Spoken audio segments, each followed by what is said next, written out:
লা ইলাহা ইল্লাল্লাহ ওয়াহদাহু লা শারীকা লাহ লাহুল মুলকু ওয়া লাহুল হামদু ওয়া হুয়া আলা কুল্লি শাইইন কাদির। আল্লাহর নবী বলেন, কোন মানুষ যদি 5 ওয়াক্ত নামাজের পরে একটা কালিমা পড়ে 10 বার, রাসূল বলেন ফালাহু আইদুলু আরবাআতি রিকাব, রব তাকে 4টা গোলাম আজাদের নেকি দান করবে। লা ইলাহা ইল্লাল্লাহ ওয়াহদাহু লা শারীকা লাহ লাহুল মুলকু ওয়া লাহুল হামদু ওয়া হুয়া আলা কুল্লি শাইইন কাদির। এই কালেমাটা কয়বার? 10 বার। যারা পারেন তারা একটু পরে পড়েন, যারা পারি না তারা একটু মুখস্থ করে ফেলি। লা ইলাহা ইল্লাল্লাহ মনে মনে পড়েন। লা ইলাহা ইল্লাল্লাহ ওয়াহদাহু লা শারীকা লাহ লাহুল মুলকু ওয়া লাহুল হামদু ওয়া হুয়া আলা কুল্লি শাইইন কাদির। 10 বার পড়ব। লা ইলাহা ইল্লাল্লাহ ওয়াহদাহু লা শারীকা লাহ লাহুল মুলকু ওয়া লাহুল হামদু ওয়া হুয়া আলা কুল্লি শাইইন কাদির। লা ইলাহা ইল্লাল্লাহ ওয়াহদাহু লা শারীকা লাহ লাহুল মুলকু ওয়া লাহুল হামদু ওয়া হুয়া আলা কুল্লি শাইইন কাদির। আল্লাহ, আপনি ছাড়া কোনো মাবুদ নাই, আপনি একা, আপনার কোনো শরীক নাই। বাদশাহী শুধুই তার, প্রশংসা শুধুই তার, ক্ষমতা শুধুই তার। বাদশাহী কার?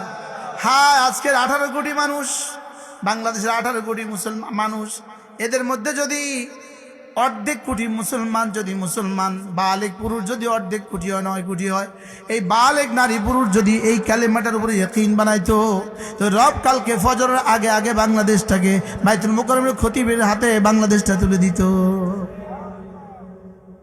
বলতো, ধরো যে জাতি লাহুল মুলক বলেছে তাদেরকে দিব না, কাকে দিব?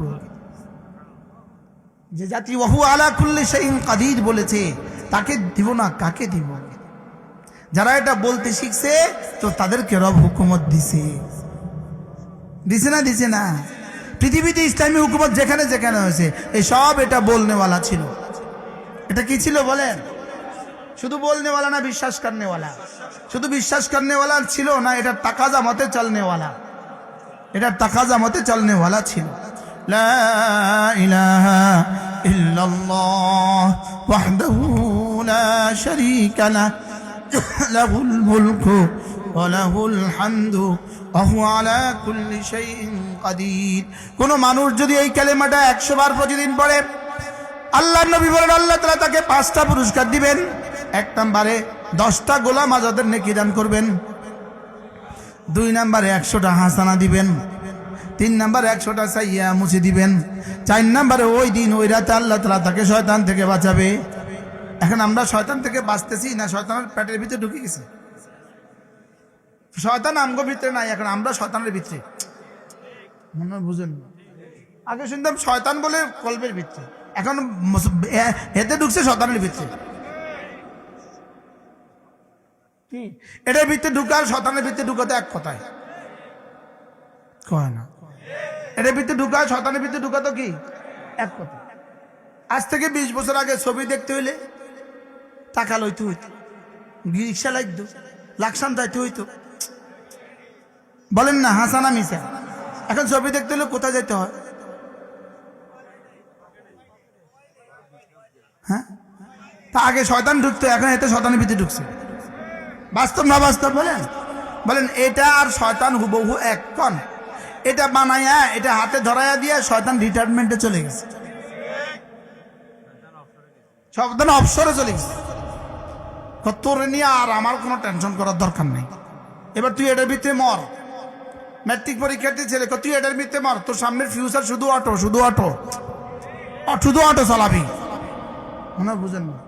210 বছর পরে অটো জ্বালায় এদেশ আর কিছুই থাকবে না। বাস্তব না বাস্তব বলে?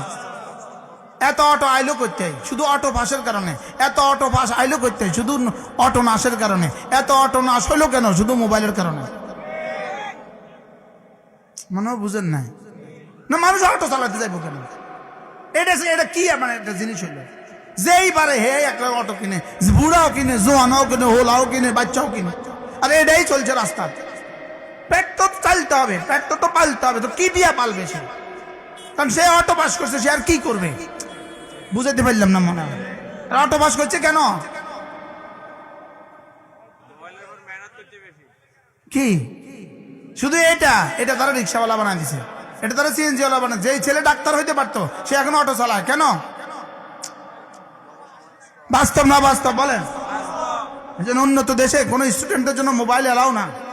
মালয়েশিয়ার মতো দেশে ইন্টারমিডিয়েটের আগে কোনো ছেলে মোবাইল ধরতে পারবে না, জরিমানা হবে। রাস্তাঘাটে কোনো ছেলের হাতে মোবাইল থাকতে পারবে না ইন্টারমিডিয়েটের আগে। কি শুনলেন? আমি দক্ষিণ কোরিয়া সফরে গেলাম, রাস্তাঘাটে কারণ মোবাইলের টোন বাজতে পারবে না, শব্দ দূষণ হবে, কোনো মোবাইলে আওয়াজ হতে পারবে না। আর বাংলাদেশ এক দেশ, জন্মের পরে প্রথম উপঢৌকনটা দেয় মোবাইল। পুত্র আর কি দিতাম ধর, বাস্তব না, দর আর মর, কোন দর মর বলেন? ধর আর মর, মর বাঙালি মর, ভাতে মারবো, পানিতে মারবো, মোবাইল দিয়ে মারবো।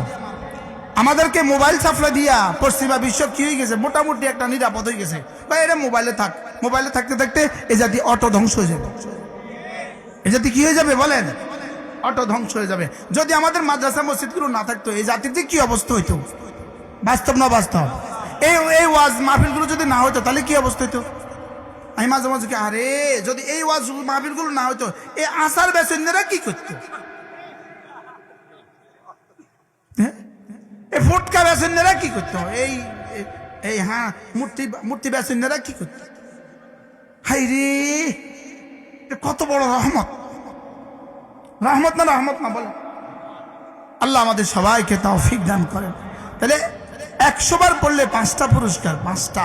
1 নম্বরে 10টা গোলাম আজাদের নেকি, 2 নম্বরে 100টা হাসানা, 3 নম্বরে 100টা সাইয়্যা মুছি দিবে, 4 নম্বরে ওই দিন ওই রাতে শয়তান থেকে বাঁচাবে, 5 নম্বর তার চেয়ে সুন্দর নেকি নিয়ে হাসরের ময়দানে আর কেউ উঠবে না। সর্বোচ্চ 15 মিনিট সময় লাগে। লেকিন এই সব পুরস্কার এগুলো উদ্দেশ্য না, মূলত কালেমাটাই উদ্দেশ্য। আর কালেমাটার পেছনে উদ্দেশ্য কি? আমার জাত ও সিফাতের ইয়াকিন তোমার কলিজায় বসাও। বাদশাহী শুধুই আমার, একথা তোমার দিলে বসাও। প্রশংসা শুধুই আমার, একথা তোমার দিলে বসাও। ক্ষমতা শুধুই আমার, একথা তোমার দিলে বসাও। কি জনগণের সব ক্ষমতার উৎস। এই বিশ্বাসীরা 16 বছর নির্বাসিত ছিল কেন? হ্যাঁ কেন না মনে হয় বুঝেন নাই? জনগণই সমস্ত ক্ষমতার উৎস। এই বিশ্বাসীরা 16 বছর নির্বাসিত ছিল কেন?